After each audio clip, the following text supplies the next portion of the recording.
অধিকার যাত্রা আপনাদের? দেখুন, মানুষের অধিকার আক্রান্ত, অধিকার প্রতিষ্ঠার জন্য আমাদের সারা রাজ্যব্যাপী অধিকার যাত্রা করতে হচ্ছে। কোন কোন জায়গায়? 17ই ফেব্রুয়ারি কুচবিহারের সিতাই থেকে আমরা অধিকার যাত্রা শুরু করেছি।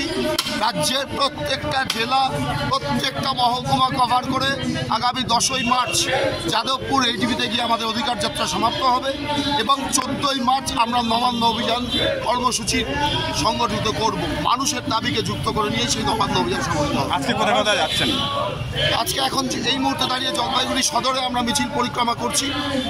এর আগে জলপাইগুড়ি, ময়নাগুড়ি, ধূপগুড়ি, ফালাকাটা সমস্ত জায়গা, গরুপাথান সমস্ত জায়গা, ওই তো কালিম্পংয়ের গরুপাথান সহ সমস্ত জায়গা আমরা কভার করে এসেছি। সারা রাস্তায় মানুষের সক্রিয় সমর্থন, মানুষের ঢল নেমেছে, স্বতঃস্ফূর্ত সমর্থন আমরা পেয়েছি অধিকার যাত্রা। আপনার নাম একটু পরিচয়? বিশ্বজিৎ গুপ্ত চৌধুরী, সাধারণ সম্পাদক, রাজ্য কোঅর্ডিনেশন কমিটি।